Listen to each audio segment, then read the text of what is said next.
The patience from the media has been nothing short of exceptional. It's encouraging to see when things go so horribly wrong, and it's the worst of times. It brings out some of the best in people, and that's what we've seen here with the media. You've been tremendous at amplifying messaging to tamp down a lot of misinformation, and we all know how misinformation can really start to take root and become the story. So wanted to start there today and just express our heartfelt thanks to everyone in the room. And we continue to urge you to be patient. There's still some things that we just don't have answers for, and we will as things develop, but this is a process. It's going to be a painstakingly thorough process, and that's what we're here to talk about this afternoon. Just to give you a little bit of run of show of what we're going to be discussing this afternoon, I've got with me the mayor of Charlotte, Vi Lyles. She's going to kick it off in just a couple of moments to talk about how the community's really come together and done things in what a lot of us call here in town the Charlotte way. For those of you who don't know me, I'm Rob Tefano. I'm with the city of Charlotte.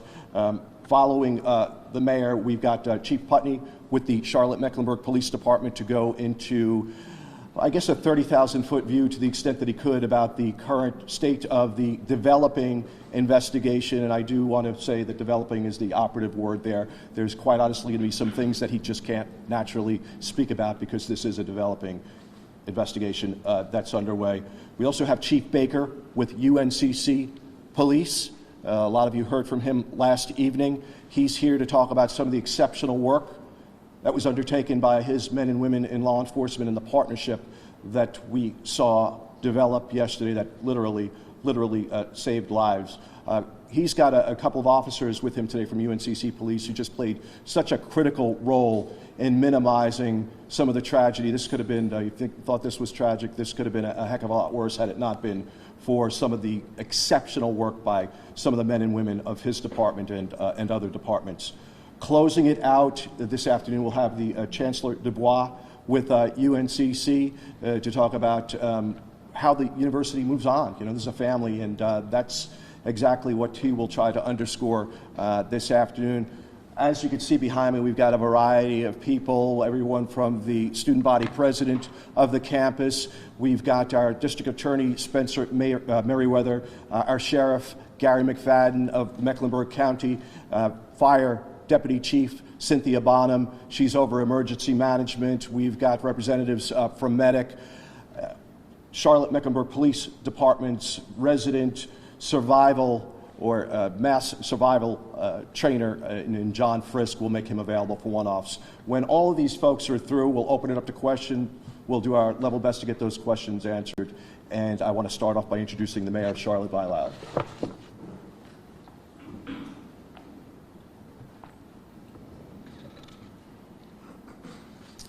Good afternoon. We, all of us, everyone in this community stands in shock and grief. We know tragedies like this can divide a community or can bring us together. It is our choice of how we move forward. I believe in this city. It is a time for unity, and I certainly appreciate the last 24 hours since this tragic shooting, how this community has held together and held Charlotte strong. One of the things I want to say is that I have really great appreciation for the cooperation that we've had from Governor Cooper and his team, as well as the University of North Carolina system, our congressional delegation, our local delegation, our legislative leadership. They've all reached out and asked what's necessary for them to do to help us heal. We've also heard from the White House. The President's office called and asked, what do we need? You know, it's kind of hard to say what you need to be in this position today, to stand before people who have experienced this loss and this terror. But what I believe is working together, all of us, we're all going to lean in. Now, I know many of you will have questions about the next steps, and there are people here from our chiefs to any person that can talk to you about what has happened in the next steps. But really, just like in any other situation, there is an investigation.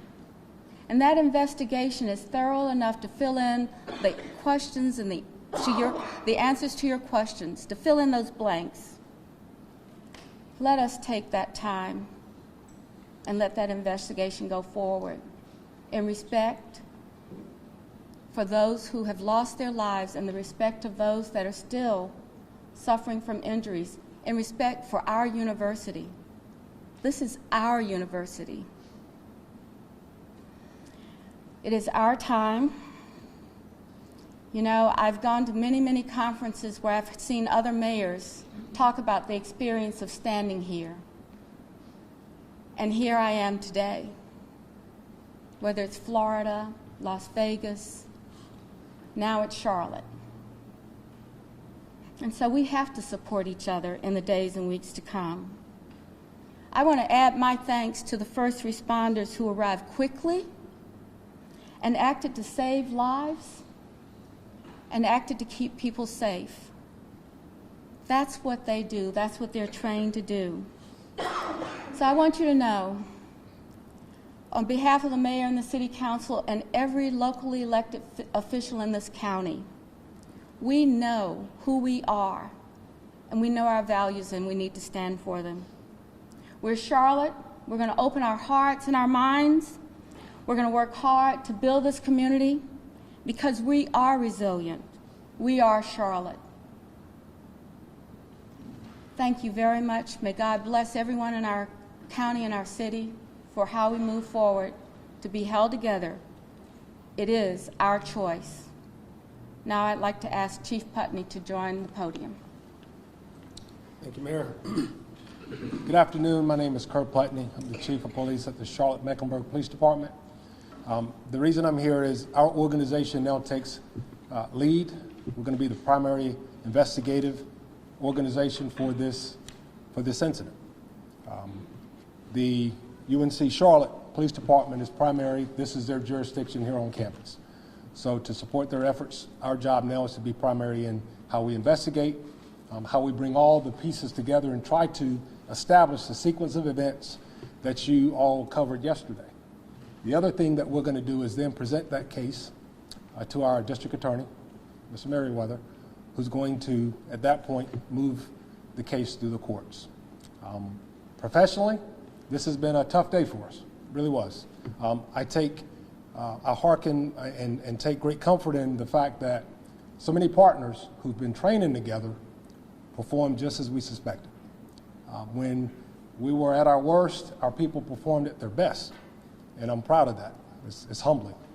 From UNC Charlotte at the initial response, to our officers at CPD, especially those tactical officers and University City officers who were first on the scene to support. We have the Sheriff's Office.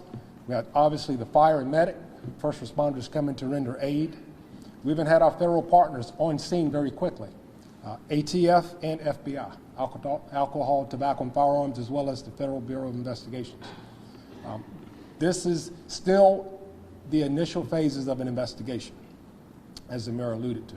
It's going to take us some time to really figure out all of that happened, and more importantly, the why, which leads me to the personal. Many of you may not be aware, this is my alma mater. I went to school here at UNC Charlotte.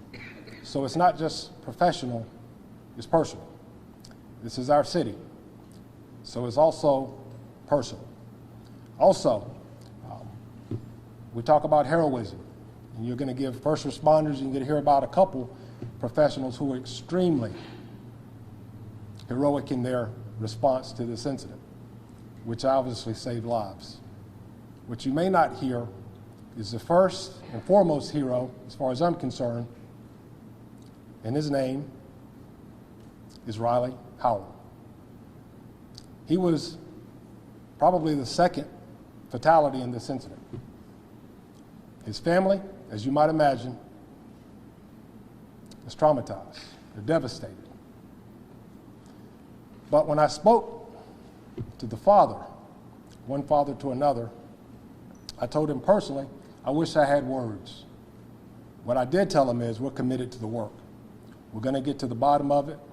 We assured him we're going to find out the why. We're going to give them closure. But his son, seeing exactly what was going on, did exactly what we train people to do. You're either going to run, you're going to hide and shield, or you're going to take the fight to the assailant. Having no place to run and hide, he did the last.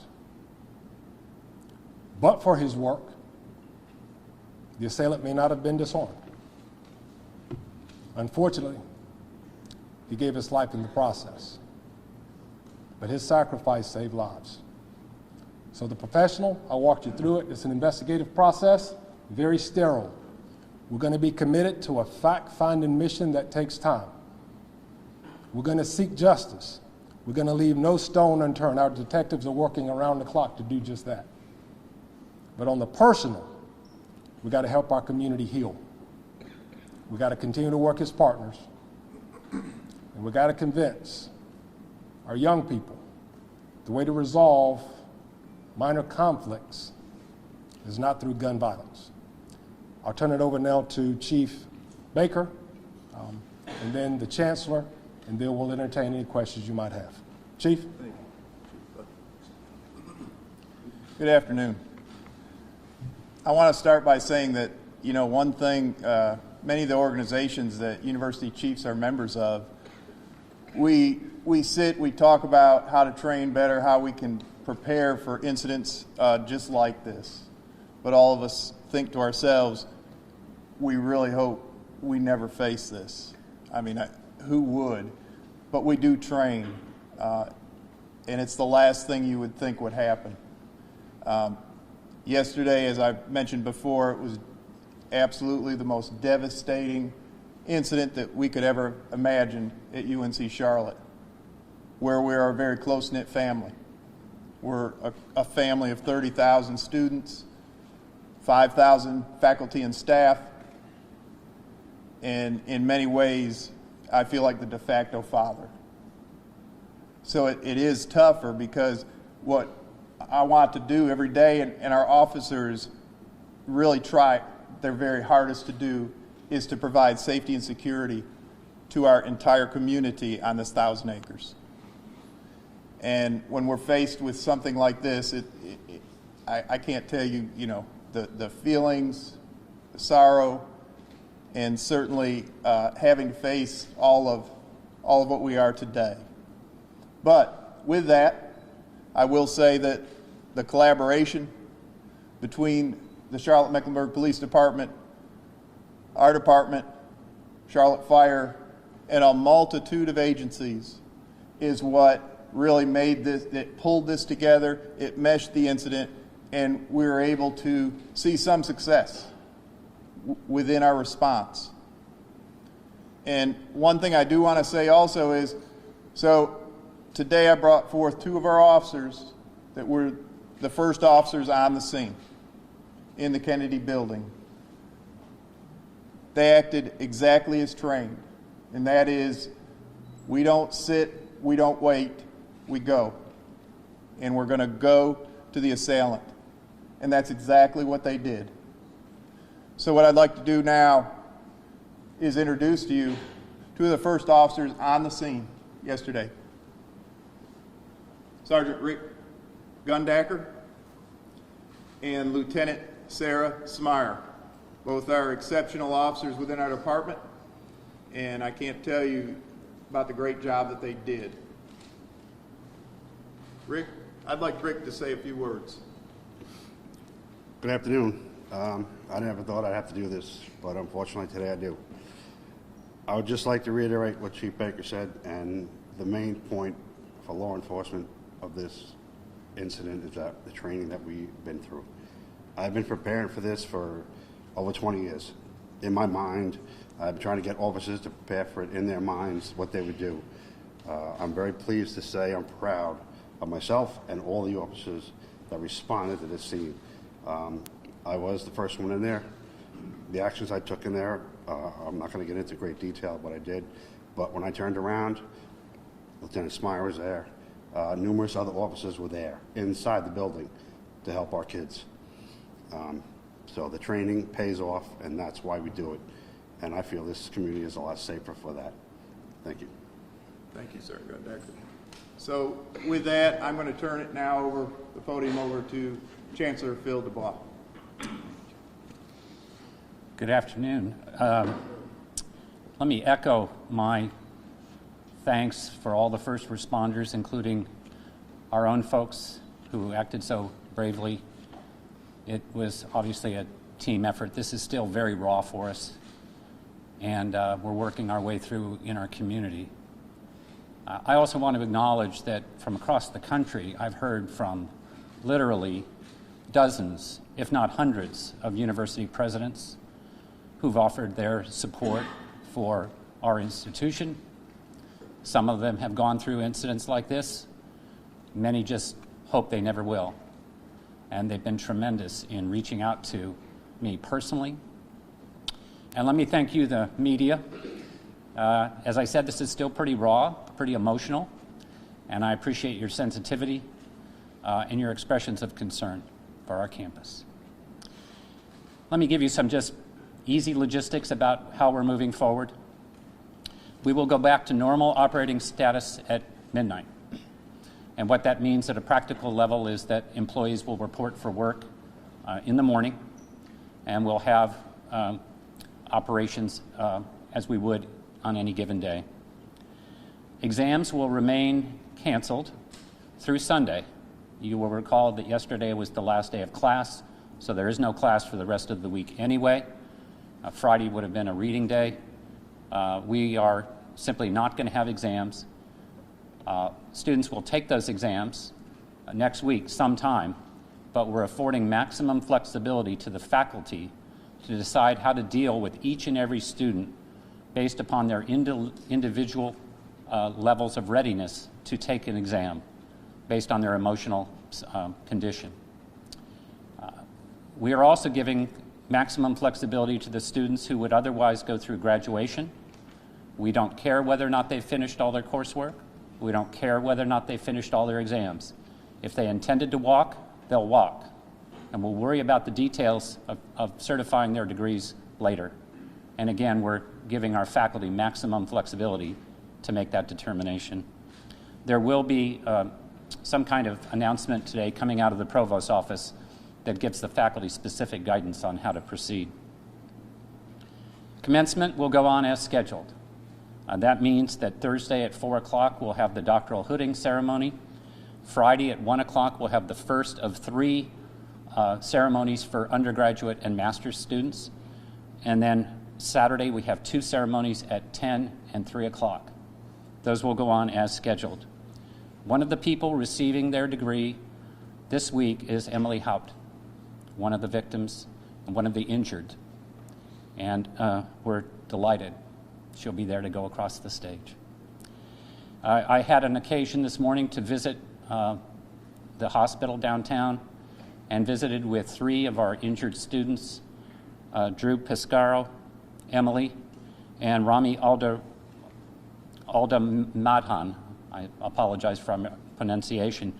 He's our Saudi Arabian student who is a freshman here. I did not get a chance to talk to Sean DeHart. He had also been released yesterday. I had a chance to visit with the 3 families and the students. They're all doing okay. And I expect that the hospital will have announcements about their status as they are released. I've reached out to the families of our the 2 students we lost, Reed Paulier and Riley Howell, but I have not yet received a phone call in return, and I think you could imagine those families are traumatized and they don't need to talk to me right away. But what I will say to them if I get a chance to talk to them is that we are available 24/7 to support their recovery. We will also, for our community, have a vigil tonight being organized by our students at 6 o'clock in Halton Arena. We have also done some things that are, we think, important for community building and community rebuilding. We, of course, have had counselors available all day both on and off campus. We opened up our student union and our library. Even though the university was technically closed, we thought that those were important places where students might want to gather with faculty and staff to share their feelings about yesterday's events. And as I mentioned, tomorrow we go back on normal operating status, and those buildings will be open as they usually are. We did stand up a family assistance center this morning in the Student Activities Center, but we did not have a huge outpouring of traffic, so we are back to relying upon our Dean of Students and other offices on campus to support any students, faculty, or staff in need of support or logistics. So with that, I think, again, I thank you for your attention. And I guess we go to questions? Go to questions. Can you discuss your officer's action when you first walked in and how he was able by himself to apprehend the suspect? So a lot of those specifics are critical to the investigation at this time, but I can assure you that Sergeant Gundacker, when he got in there, he is a man of action, and he knew exactly what he needed to do.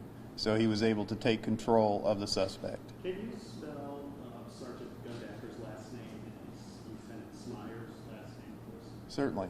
It's Gundacker, Smyer. And Sarah, S-A-R-A-H. Yes. Just talk about some of the other officers who are going into, but also recruits went out. The information to the broader Certainly. campus community. How critical is that? It's extremely important. So one thing I do want to say is that Chancellor Dubois has invested numerous resources into the safety and security of UNC Charlotte, and it takes that level of a commitment so that we can reach out to our community in situations like that in many ways, such as taking over all personal computer screens with what's called an alertus message. Some of you may have seen what that message looks like. That was taken over on all TV screens on campus, all desktops on campus. We sent out Live Safe messages. We have a personal safety app called Live Safe, very useful. We can also receive information on that Live Safe app. We also send out text messages, emails. All of this is done in minutes, which is obviously critical on a situation and on a response, because you've got to make sure that type of thing is done. We have an emergency management team that was also very active in assisting in the same way. So, numerous modals to get that information out, to make sure people are aware and people knew, and to shelter in place. We also have the ability to lock down our campus by pressing one button in our emergency telecommunications center. We can press that button, and the exterior doors on our buildings on campus are locked. What was the accused gunman's relationship with that classroom and with the students he accused of shooting? That's more getting in the specifics again of the investigation, and certainly this is CMPD's homicide investigation this time. It's something I'm not going to comment on. I'll let Chief Putney address that. I'll make my detectives mad. I'll handle that one. We know there was some familiarity with that building in particular. Beyond that, I can't really get into specifics, so the choice of that building was by design, was intentional. Chief, I know you had a chance to question the gunman. In those interviews with the suspect, did he share any motive at all? Unfortunately, this is an incident that really strikes a chord with us all, because we can't really discern the why just yet. It really appears that there was no specific person, but and the randomness is what's most concerning. Chief Putney, Chairwoman of the Associated Press. I'm sorry, I can only hear one at a time, and really, yes, sir. Chairwoman of the Associated Press. Yes, sir. Word was circulating yesterday regarding the suspect and a possible psychological impairment which may have led to his actions. Has anyone in the early stages of the investigation been able to determine if there's any sort of impairment that may have affected his behavior leading up to the shooting? Best way I can answer that is not to my knowledge, and if we did, that is not something we would discuss openly. That would be a part of the investigation too, and that would be considered way down the road, well beyond my role in this. Yes? What can you share about the gun involved? Did he purchase this weapon? Was it purchased legally? Where was it purchased? What do you know about it? At this point, all I know is the weapon was purchased. It was a handgun, and it was purchased legally. By him? Legally, yes. Chief, can you talk a Did the little bit? suspect withdraw from that class where the shooting took place? Again, I don't know that specifically, and again, those are things that will come out later in the investigation. I'm not privy to that just yet. Yes, sir. Can you talk a little more about Riley's heroic actions, a little more detail about that, what he did?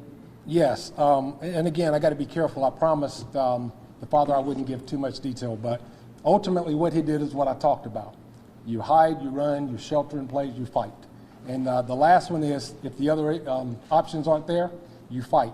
And he's an athletically built young man, and he took the fight to the assailant, and he unfortunately had to give his life to do so, but he saved lives doing so. So yes, sir, I'm going to finish. So what he did was he took the assailant off his feet, and then the heroes that we have here were able to apprehend from there. He tackled him. Can we say that he tackled him? Is that fair? That would be an understatement, but that would be appropriate.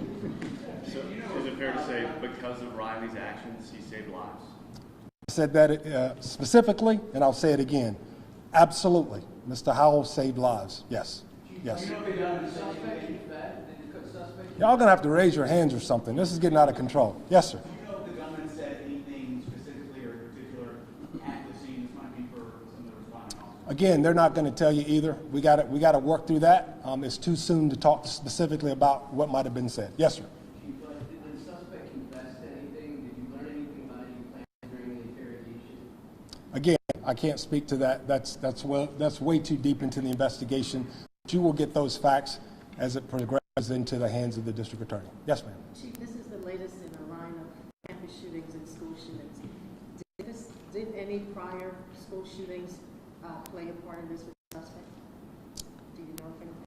Again, Did he reference anything? what I'll tell you is, unfortunately, there are people who want to replicate stuff like that. Unfortunately, but again, you'll get more detail than you can stomach at the right time, and this is not the right time. Yes. Did he have more than one magazine clip? Did he have numerous magazine clips with him, or just the what was listed? There was quite a bit of ammo. I'm not going to get into how many magazines at this point. Again, I'm trying to, guys, I can't sacrifice. I told you, we're going to seek facts, and we want justice. I'm not going to impair a trial that is yet to even begin by getting into those technicalities and specifics. Yes, sir. Oh, you changed? You don't have a question now? The officers, were they wearing body cams at the time of approaching the suspect? Yes, there are relevant body-worn camera video footage. Yes.